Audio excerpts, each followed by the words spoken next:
us right now, we have Miss Virginia Ward.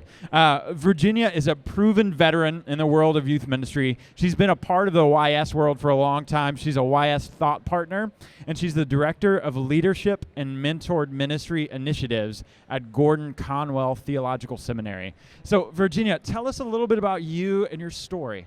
Hi, Jacob. Thank you for being here. It's really great. So I am a third-generation pastor's kid, or PK. I grew up in church and was active in youth ministry, and the church is where I really found my voice. As a young person, I had many leadership positions, and I really wanted to give back to young people, even as I was growing up, and said, okay, I want to be a part of this, I want to help.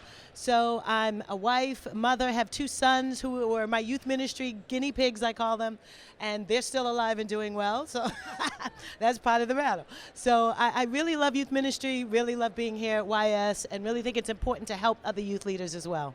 And we were talking earlier about a recent passion of yours to refreshing your youth ministry and ideas for that. Maybe give us some examples of how you've recently done that, and then let us in on your secret. Okay.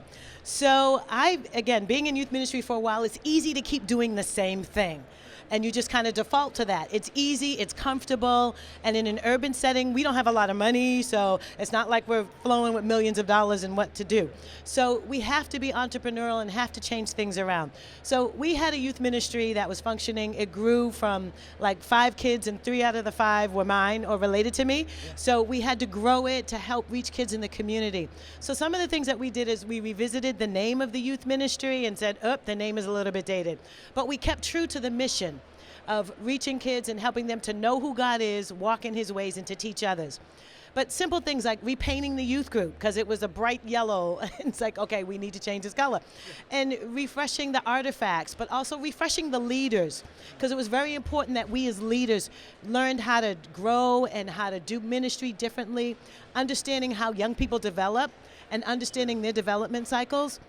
So we spent time on that. Also our programs, not just doing the same thing. And then intentionally bringing in our young people as PLTs, we call them, peer leadership training. So our PLTs, they are actually at the table. They bring their fresh ideas. So as we heard Mark say last night, we're not just creating for our young people, but we're creating with our young people. And that's incredible. And one additional question I wanted to add in there is when you feel like God is leading you to do some refreshing in your ministry, do you ever run into conflict with that? Is there pushback? And how do you respond to that and confidently stepping into that calling to refresh it, but at the same time helping make sure that people come along with you, or knowing when maybe it's time for somebody to serve in a different way? Right. That's a great question, Jacob. So conflict, I found, isn't just external. Sometimes it's internal. So for me, being the veteran and being there for 30 years, and the youth leaders and the other young people were coming and saying, we want to do this. I'm like, oh no, we've never done it that way before. So I had to let go of some of my own inhibitions and my old ways of thinking and say, let's try something new. So first, I had to deal with the internal conflict within me. Then there were naysayers on the outside saying, that's too radical, that's too crazy. We need to keep the lights on in church. Why are we turning the lights down? Little simple things like that. Why do we need to paint again? And we had to say to them, look, it's a new day. It's a new season. It's a new day. Let's try something new. It's just like with your computer. You can't keep that same computer after a certain amount of years. 6, 7 years, the dude goes, I'm done, okay? So I think as we look at the cycle and say, for the people who are naysayers, say, you're not still wearing the same shoes you had 30 years ago. Let's try something new. And to help people, and some of the over my dead body people, they're not going to get with it anyway, so we do it over their dead body and just keep moving. So there we go.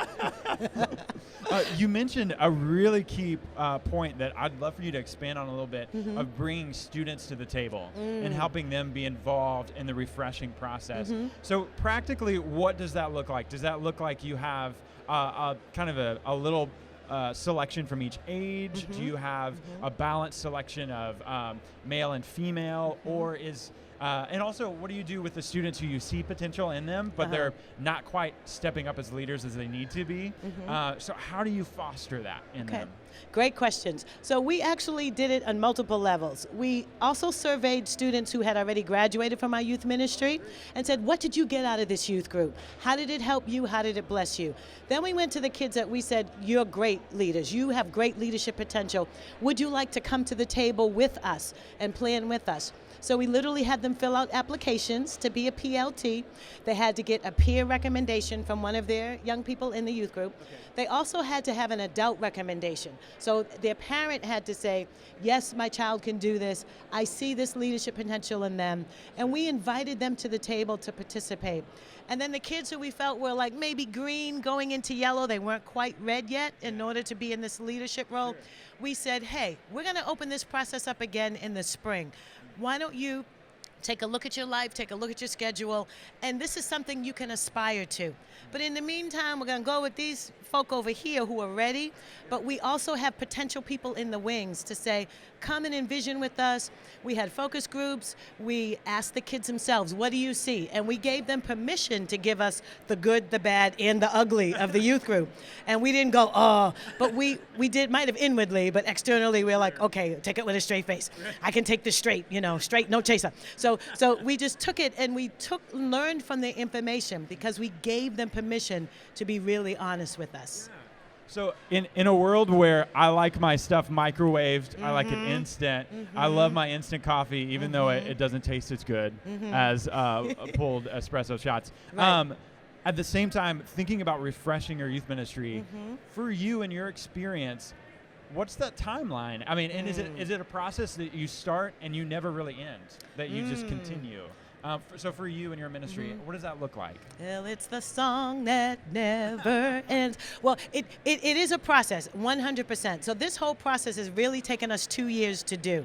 So we really minimalized a lot of our programming so that we could stop. So the first step of the process, and yes, it is a process, Jacob. The first step is to review. So we stopped and we reviewed everything. So kind of like an internal audit to say what works, what's not working. Then after we reviewed, we realigned. And we said, okay, how do we realign to our mission? How do we realign and say, this is working, that's not working? And then position to do the tweaking and all of that. Sure.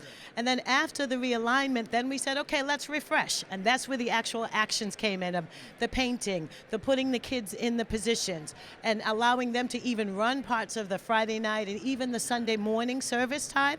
So it's a process, and you're constantly going back. As with any audit, you stop, you look, you renew it, you refresh, and then you review and you realign. You keep doing it over and over again. So big picture, when you think about youth ministry as a whole, yes. Since we're talking about refreshing our own individual youth ministries, what does youth ministry as a whole need? Where does it need to be refreshed? Oh, wow. So a couple of areas I would say. Number one, I think we're still too siloed as youth ministry. There's a lot of great youth ministry going on in our neighborhoods and our communities, but I'm doing it over here, you're doing it over there, and we don't know each other. So I think we've got to come out of our silos and get together. Paul Fleischman talks about this, we're better together. And I think if we can really realize John 17, Jesus' prayer for us, that we would be one as the Father. What does that look like, being one? I've gleaned some great things from other people's youth ministries that have really worked and partnered with some others. So I think big picture youth ministry, I think if we can really look at not being so siloed, that would be good. The second thing I would say, as far as refreshing our youth ministries, is not being afraid to look at the good, the bad, and the ugly.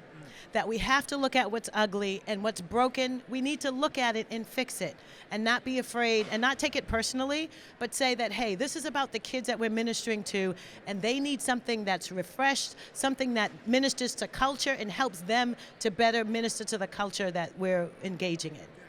Well, Virginia, thank you so much for speaking life into this conversation. Would y'all give Virginia a hand? Thank you, Jacob.